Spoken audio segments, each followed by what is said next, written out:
안녕하세요. 오늘도 사연살롱을 찾아주셔서 감사합니다. 제 직업은 상담사예요. 여러 사람들을 만나게 되는 직업이죠. 현재 대형 병원에 소속되어 있어서 과에 상관없이 모든 환자들을 대상으로 상담을 하고 있어요. 그 중에는 암 환자들이나 교통사고로 몸이 불구가 되어 평생 후유증을 안고 살아가셔야 하는 분들도 있고 아주 어린 환자들도 있어요. 몸을 다친 분뿐 아니라 마음을 다친 환자들도 있고요. 그런 환자들을 만나면 제 마음도 지칠 때가 많지만 그래도 회복이 돼서 무사히 퇴원을 하는 환자들을 보면 보람을 느끼곤 해요. 저는 남편과 병원에서 만났어요. 제 남편은 제가 일하는 병원 외상외과 전문이거든요. 우리는 일적인 관계로 만났다가 사적인 관계로 발전하게 되었어요. 남편이 맡고 있는 환자가 제게 넘어오는 경우가 종종 있어서 환자에 대한 얘기를 나누다가 서로에게 호감을 갖게 된 거죠. 게다가 형부도 남편과 같은 과 전문이라서 한 직장에서 가족이 늘 얼굴을 보며 일하고 있죠. 언니네 부부는 저와 남편이 연결해 주었어요. 저희 언니는 한 번 다녀온 적이 있는 이혼녀로 현재 형부와는 재혼이었고 형부는 초혼이었어요. 제가 이렇게 사연을 보내게 된 건 바로 저희 언니에 대한 이야기를 하기 위해서예요. 저희 언니는 저와는 5살 차이가 나요. 언니한테 저는 꽤 성가신 동생이었죠. 어릴 땐 언니가 어린 저와 잘 놀아주지 않는다고 싸움도 자주 했었어요. 5살 차이면 같이 놀기엔 좀 차이가 나는 나이대잖아요. 그래서 언니가 고생이 많았죠. 그러다 제가 대학에 들어가고부터는 언니랑 옷 때문에 싸우기도 했고요. 화장품 몰래 훔쳐 쓰다 싸우는 흔한 자매가 됐어요.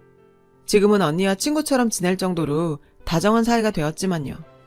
저희 언니 직업은 공무원이에요. 어릴 때부터 언니는 공부를 잘했었어요. 그런데 딱히 진로를 잡지 못해서 결국 대학 졸업을 1년 정도 남겨두고 공무원 시험을 준비하기 시작했죠. 대학도 흥미 없는 과에 들어가서 다니는 내내 힘들어하던 언니였으니 등 떨밀려 시작한 공시생 생활은 오죽했겠어요. 하지만 다행히도 그런 언니 곁에는 늘 든든하게 지켜주던 한 사람이 있었어요. 바로 언니의 남자친구였죠. 언니가 대학교 2학년 때부터 사귀었던 오빠였어요. 제대 후 갓 복학한 복학생이었던 오빠는 언니랑 같은 2학년이었어요. 나이는 2살 많았고요. 두 사람은 대학교 동아리에서 만났어요. 오빠는 제대한 지 얼마 안 돼서 군기가 아직 덜 빠진 상태였죠. 언니는 그런 오빠의 모습이 왠지 마음에 들었다고 하더라고요. 동아리 행사 때 신입생들에게 선배들을 한 명씩 배정해서 동아리나 대학 생활에 대해 알려주는 게 있었는데요. 그때 언니의 멘토가 바로 오빠였대요. 오빠는 배려심 많은 사람이었어요. 처음 만난 사이라 자기도 어색했을 텐데 먼저 커피를 주면서 말을 걸어주었죠. 복학한 지 얼마 안 돼 자신도 서툴렀지만 최선을 다해 도움을 주었고 그러는 사이 어색함도 풀리고 많이 편해졌다더군요.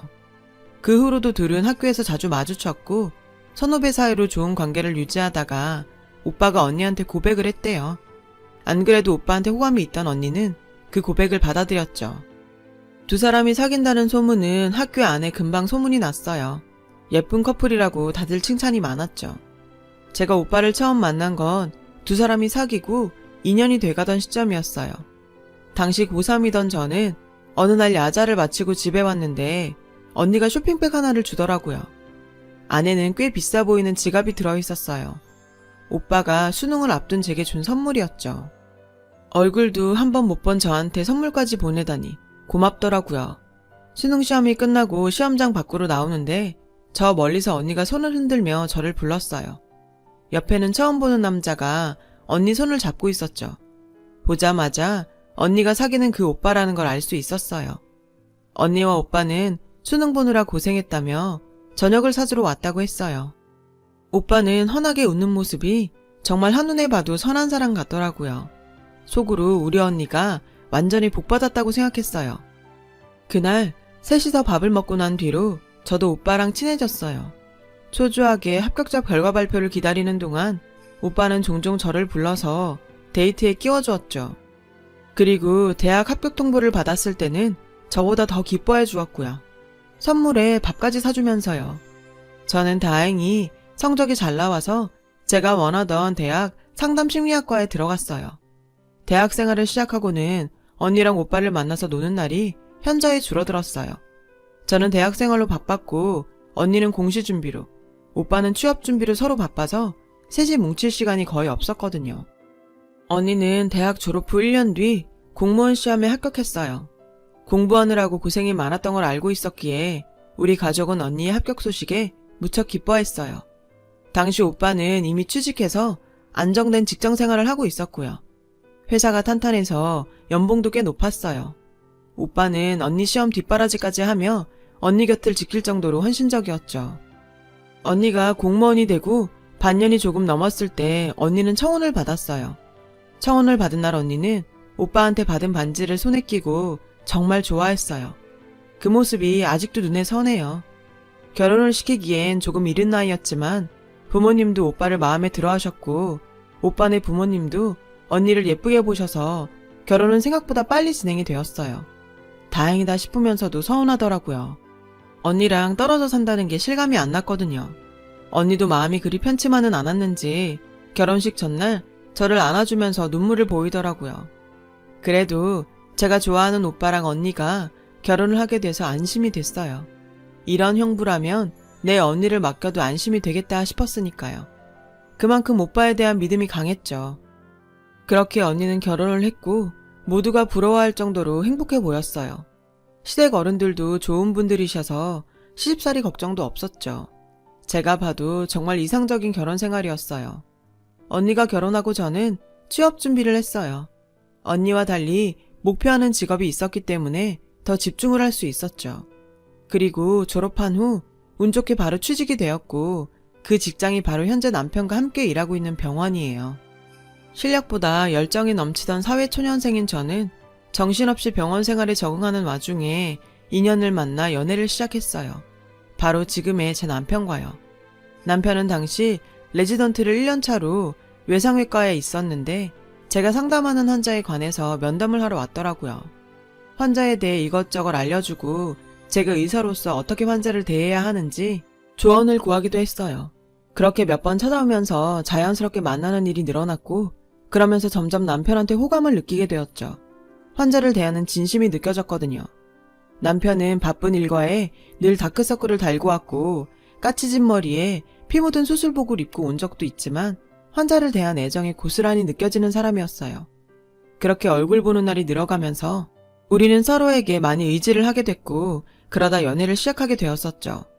둘 다 병원 생활을 하고 있어서 따로 데이트를 하기 위해 시간을 낼 필요가 없었어요.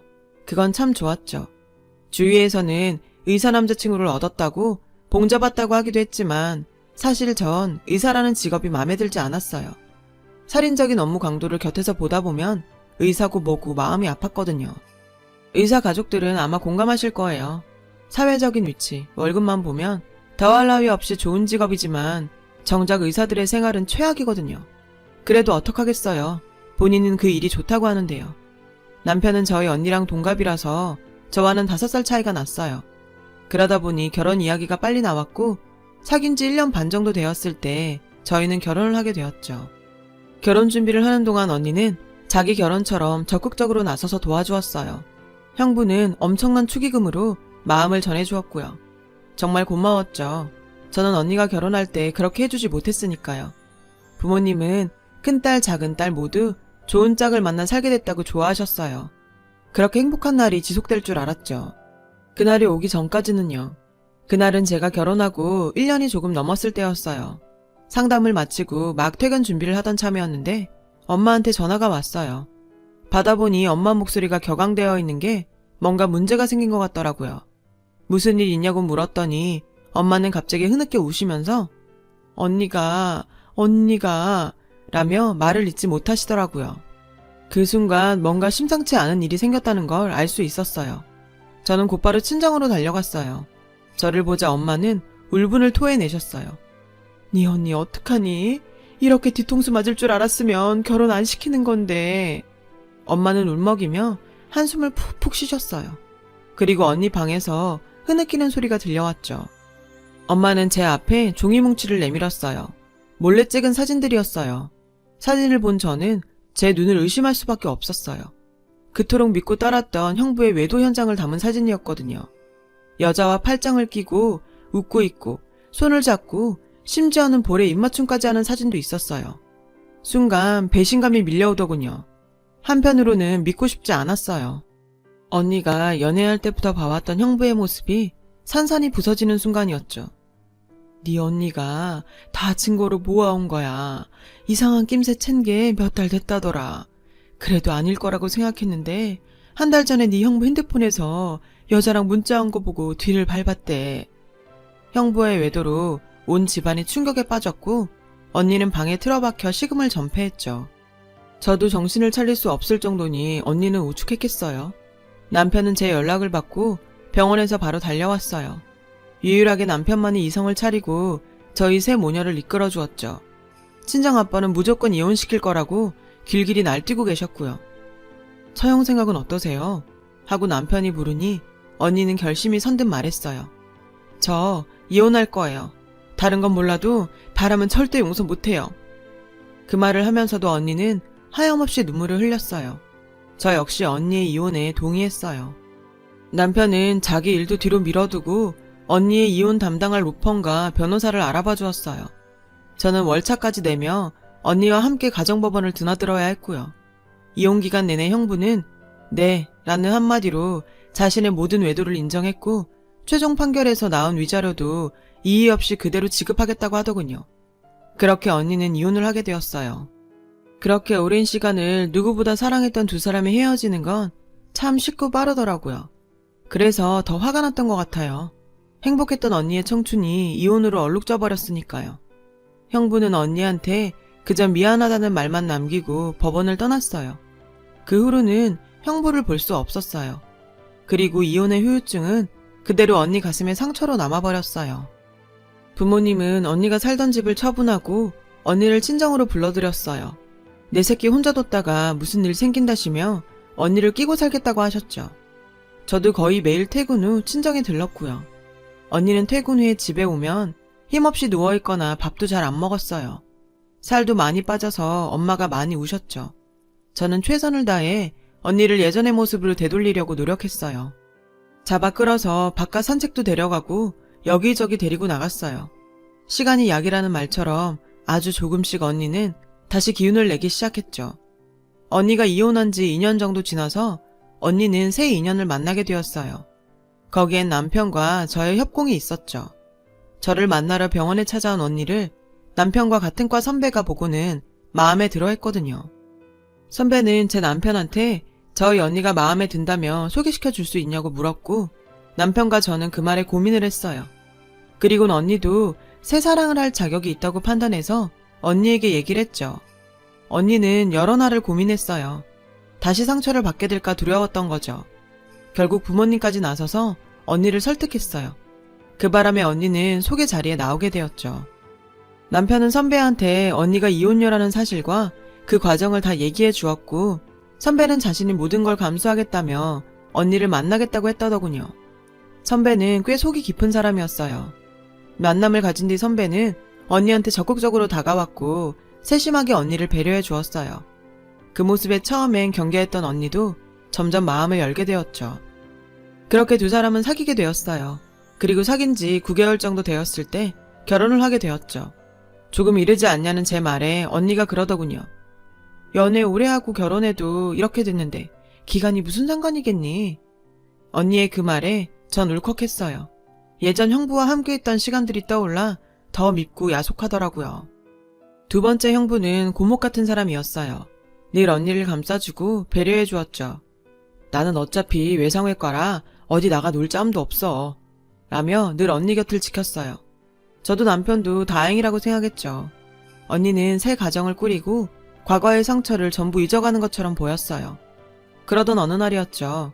그날은 언니네와 부부 동반 저녁 식사를 하기로 해서 언니가 병원에 와 있었어요. 저도 일을 마치고 언니와 함께 로비에서 남편들을 기다리고 있었죠. 그런데 남편에게서 연락이 왔지 뭐예요. 교통사고 환자가 들어왔는데 급히 수술에 들어가야 한다고요. 외상 전문의에게는 흔한 일이라서 저는 알겠다고 했어요. 그렇게 언니랑 같이 몇 시간을 수다를 떨고 있었어요. 한 3시간쯤 지났을까요? 남편에게서 전화가 왔더라고요. 처형이랑 같이 좀 와줄 수 있어? 남편이 꽤 심각한 목소리로 말했어요. 무슨 일이기에 우리를 부르나 걱정을 하면서 남편이 있는 수술실로 향했어요. 수술실 앞에는 남편과 형부가 기다리고 있었어요. 그런데 두 사람 표정이 심상치 않더라고요. 한참을 머뭇거리더니 남편이 먼저 입을 열었어요. 처형, 방금 제가 수술하고 나온 사람이 처형 전 남편이에요. 뜻밖의 말에 언니도 저도 놀라서 아무 말도 하지 못했어요. 그게 왜요? 사고 난 건 안타깝지만 이제 나랑은 상관없는 사람인데?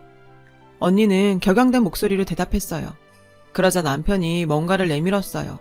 피가 묻은 지갑이었죠. 저도 아는 지갑이었어요. 언니가 예전 형부한테 선물했던 지갑이었거든요. 남편은 조용히 지갑을 열어서 언니에게 보여주었어요. 지갑 안에는 언니와 찍은 사진이 그대로 들어있었죠. 처형, 놀라지 말고 들으세요. 사실 수술을 완벽하게 끝내지 못했어요. 배를 열어보니 종양이 너무 많더라고요. 말기 상태라 장기간의 유착도 심하고 전이도 많이 됐더라고요. 그래서 일단 급한 불만 끄고 덮은 상태예요. 지금 중환자실에 있어요. 남편의 말에 언니는 그게 무슨 소리냐고 물었어요. 순간 언니의 손이 떨리고 있었죠. 아무래도 환자분이 당신한테 거짓말을 했던 것 같아. 암에 걸린 걸 숨기려고. 형부도 더 이상 말을 잇지 못했어요. 언니의 눈에서는 이미 눈물이 흐르고 있었죠. 저는 이 상황이 믿기지 않았어요. 형부가 이상한 추측을 한다고 생각했죠. 하지만 그 모든 추측은 잠시 뒤 사실로 판명이 됐어요. 언니의 전 시부모님들이 병원에 오셨거든요. 언니의 전 시어머님은 언니 손을 붙잡고 우시면서 사과를 하셨어요. 미안하다 아가. 우리 애가 그러더라. 은진이 보내줘야 한다고. 가망 없는 자기를 위해 병수발까지 들게 못한다고. 내 자식이 그렇게 간절히 말하는데 내가 뭐라 할 수가 없었다. 네가 정을 끊을 수 있게 지 친구한테 부탁해서 외도한 것처럼 꾸몄다더라. 너 마음 떠나 이혼할 수 있게 말이다. 이혼하고 지방병원에서 치료받으면서 너 많이 보고 싶어 했다. 그래도 어떻게 기적적으로 2년 넘게 버텼는데 얼마 전에 이제 정말 얼마 안 남았다는 얘기를 들어서 죽기 전에 바다 보러 간다고 그러더니 이런 사고까지 당했구나. 그 순간 언니는 그대로 주저앉았어요. 처음엔 말없이 눈물만 흘리던 언니는 결국 오열을 하다 실신했어요. 정신을 차린 언니는 형부의 배려로 중환자실에 들어가 전 남편을 만날 수 있었어요. 의식도 없이 산소호흡기를 끼고 힘겹게 숨을 쉬는 전 남편을 보자 언니는 휘청거렸어요. 밖으로 나온 언니는 형부를 보며 울먹였어요. 여보, 나 이제 어떡하지? 난 정말 이런 줄도 모르고 나 혼자 살겠다고 당신이랑 결혼까지 했어. 여보, 당신한테도 너무 미안하고 그 사람한테 정말 나 이제 어떻게 해야 할지 정말 모르겠어. 언니는 형부를 붙잡고 오열했어요. 형부는 그런 언니 곁을 지키며 언니를 붙잡고 위로했어요. 절대 당신 잘못이 아니야. 저 사람의 선택이었고 당신으로선 그런 선택을 할 수밖에 없었어. 그러니까 자책하지 마. 나한테 미안해하지도 말고. 언니의 전 남편은 보름 정도 중환자실에 있었어요. 언니는 퇴근하면 중환자실에 가서 짧은 면회 시간 동안 곁을 지켰죠.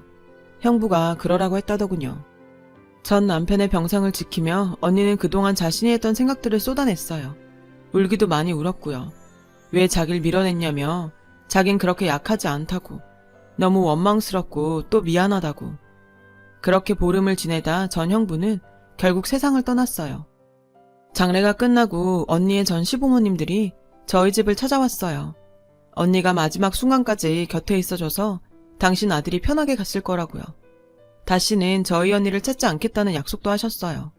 그게 언니를 위한 길인 것 같다면서요. 그러니 기일도 챙길 생각 말고 납골당해도 오지 말라고요. 그러면서 연신 죄송하다는 말을 하셨죠. 언니는 장례 후에 한동안 힘들어했지만 그래도 이혼하던 그때처럼 힘들어하지는 않았어요. 오히려 뭔가 가슴에 맺혀있던 무언가를 덜어낸 것 같아 보이기도 했어요. 언니는 분명 예전보다 강해졌고 그건 아마도 언니 곁에서 묵묵히 지켜주고 언니를 붙잡아준 지금의 형부 덕분이 아닐까 생각해요. 그리고 얼마 뒤 예전 형부의 납골묘는 언니 모르게 옮겨졌어요. 전 시부모님이 언니가 잊고 살도록 찾지 못하게 몰래 옮기신 거였죠. 당신 아들을 하늘로 보낸 슬픔도 클 텐데 제가 한 며느리 마음까지 헤아려 주시는 그분들께 저희 부모님은 많이 고마워하셨어요. 그리고 형부한테도요. 자신의 아내를 전 남편 임종을 지킬 수 있게 보내주는 남자가 어디 흔한가요? 그러고 보면 우리 언니는 남편 복은 정말 타고난 것 같아요. 앞으로도 언니가 멋진 우리 형부와 행복한 인생을 살길 바랄 뿐이에요. 긴 사연을 들어주셔서 감사합니다. 여러분의 가정에도 항상 기쁨이 가득하시길 바랍니다. 여러분, 사연 댓글에 응원과 현명한 조언 부탁드려요. 좋아요와 구독은 저에게 큰 힘이 됩니다. 오늘도 좋은 일 가득하세요.